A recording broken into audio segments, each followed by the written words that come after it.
Welcome friends to the 2023 BMW 430i Gran Coupe review.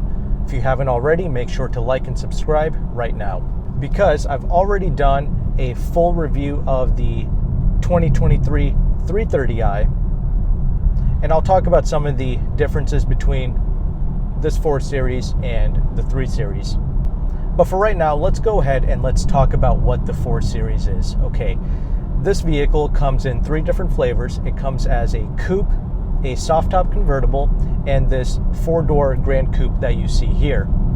And the biggest highlight of the Gran Coupe is the fact that you have a hatchback in the rear, so that makes it significantly more practical than a traditional sedan.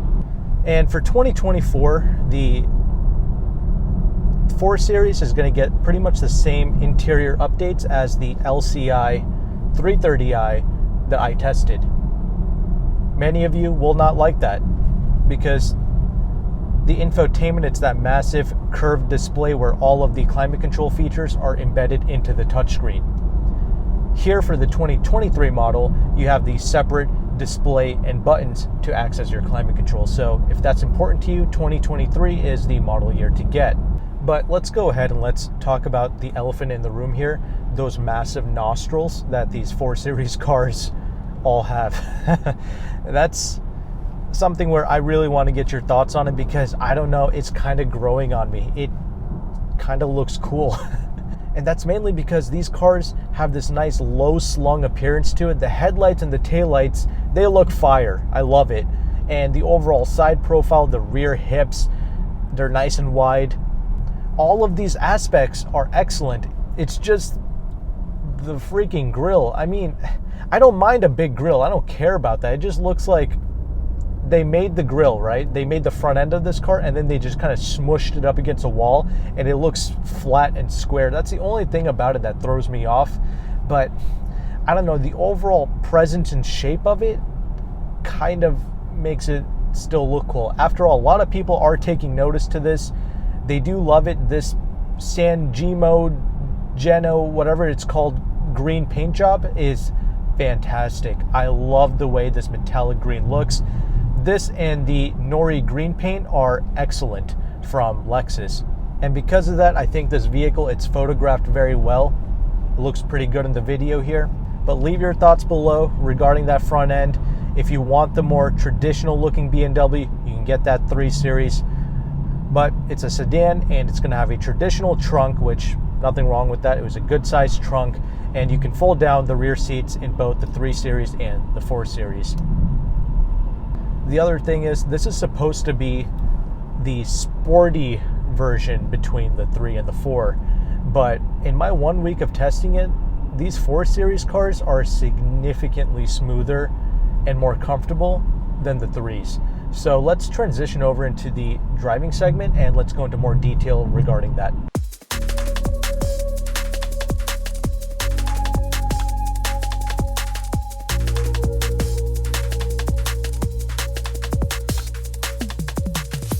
Okay, this 2023 430i Gran Coupe that you see here, it comes with xDrive and M Sport package, as well as the M Sport adaptive suspension. So all in, this vehicle is $56,000. And I have partnered with AutoCompanion, who can help you to get up to 4% off MSRP on these 4 Series cars and up to 6% off on the BMW 330i. I'll have their information in the description box, and I'll talk more about that towards the end of the review. We got here 255 horsepower, 295 pounds-feet of torque. We can floor it here. I'm in the adaptive mode.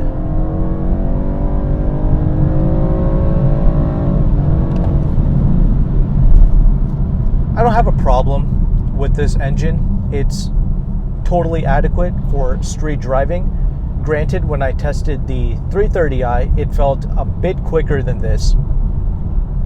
And I think that has to do with the fact we have xDrive here and the 3 Series did not. That was just a pure rear-wheel drive model. And these Gran Coupes weigh about 200 pounds more than the 330i. I don't think it's the weight here that's the problem. I think it's the xDrive. A lot of people keep telling me that oh, get the X-Drive because it's faster to 60. I think they keep saying that to me because they read it on the BMW website. It's like 0.2 of a second quicker or something. But the reality is, why would the X-Drive be faster if there's no issue with traction with the rear-wheel drive models?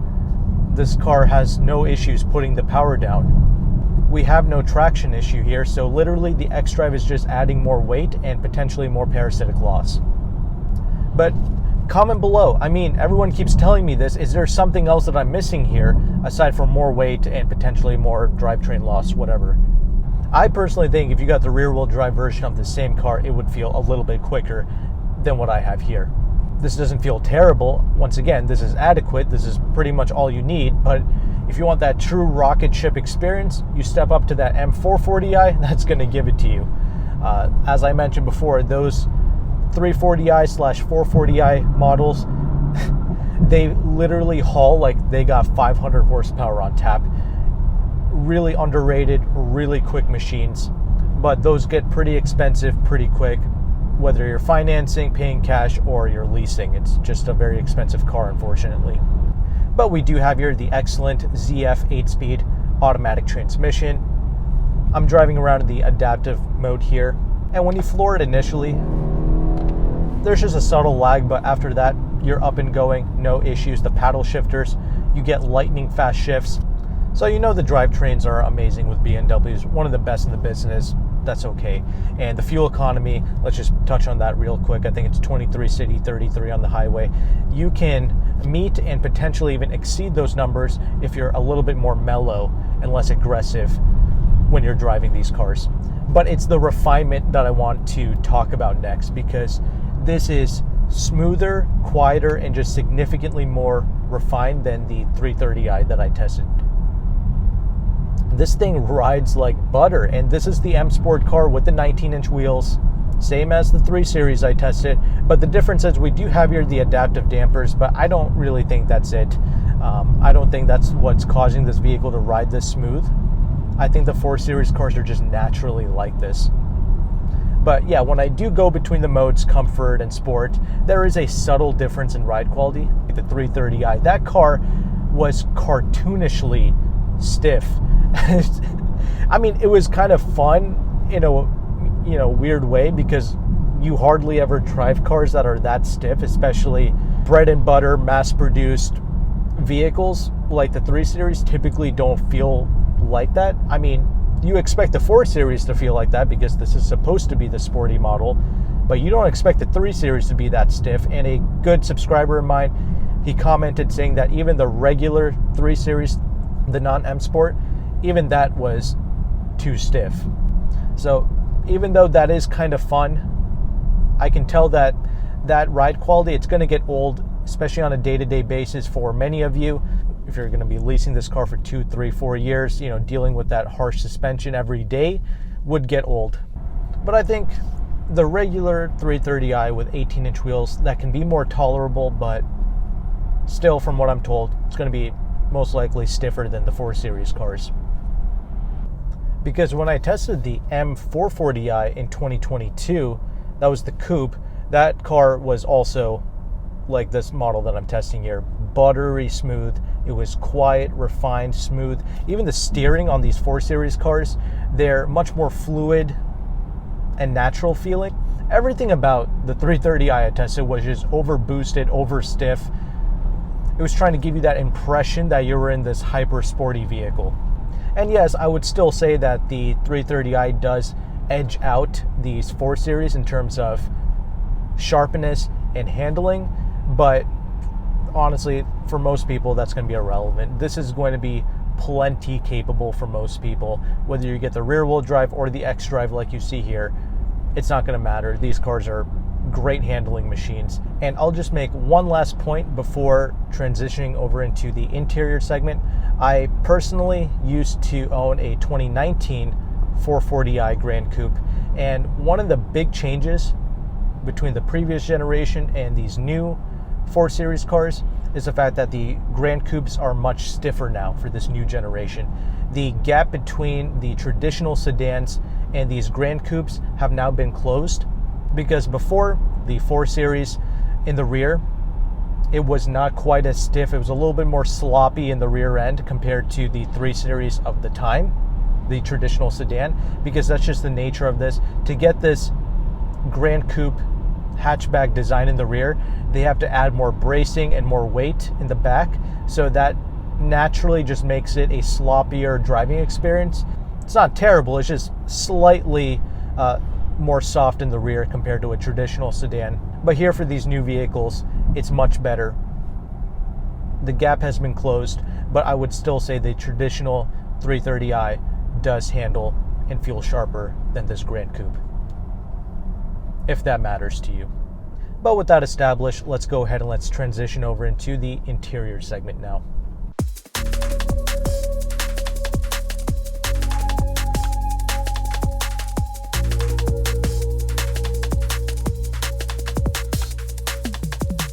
Okay, now that we are stopped, let's go ahead and let's talk about this interior space. I'm going to make this brief because I've already done an in-depth coverage of the 440i and the 330i.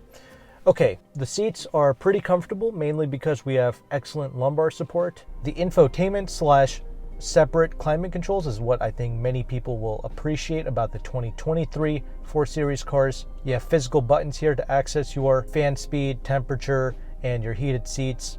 The infotainment here is still excellent. You got the wireless Apple CarPlay and the Android Auto. Pretty easy to use, quick, snappy, no problem. Same thing with the gauge cluster here. And the new cars, all they do is they combine all of this into one big curved display. Fine, I don't mind that. I don't have an issue with the new, I think it's called iDrive 8 or something.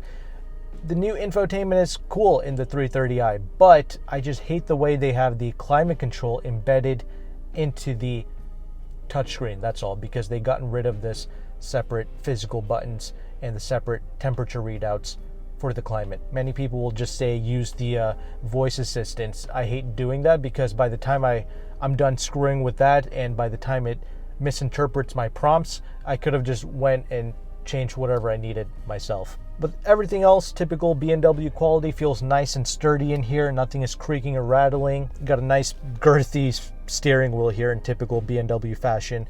The heated steering wheel button is here in the middle. We have the M Sport steering as well. Visibility is pretty good out the front, but I will say in the rear, because this is that Gran Coupe with the slanted rear, the rear window isn't quite as easy to see out of as a traditional sedan, but it's still not bad. You can manage, not a big deal. I like the gear shifter in the new 330i more than this.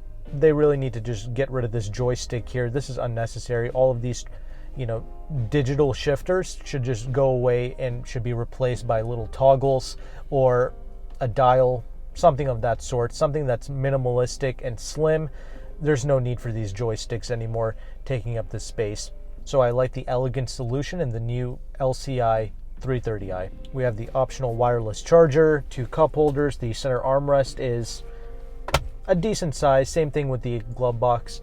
Rear seats, it's equally as tight back there as the 330i sedan. It's still a little bit difficult to get in and out of this vehicle. I am 5'11". This is a more low-slung vehicle. So for taller individuals, you're gonna have to kind of duck your head, especially when you get into the rear. But the main advantage here is, of course, with the trunk space. It's significantly larger than a 3 Series trunk, and you can fold down the seats back there as well. So that's the practicality and the interior. I'll just touch on 2 more things. We do have here some ambient lighting. It does look pretty good at night. And also the audio system. It's not even the Harman Kardon that we have here, but it still sounds excellent. I love the clarity and the bass of this audio system. It's just the base model audio. Sounds fantastic, no problem. I would still recommend upgrading to the Harman Kardon because it's only $875. You might as well get it. But if you want to save the money, you can. All right, let's go ahead and let's transition over into the conclusion now.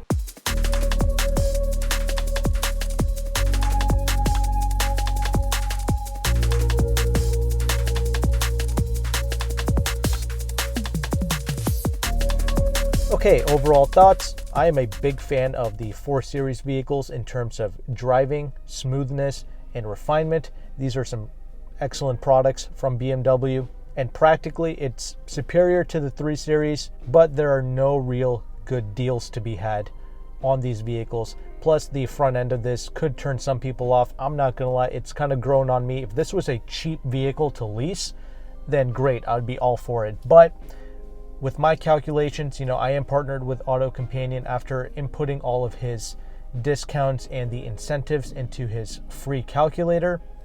The numbers I got was like $700 a month for a 330i that costs 50 grand, and a $52,000 430i Gran Coupe, it's going to be around $800 a month.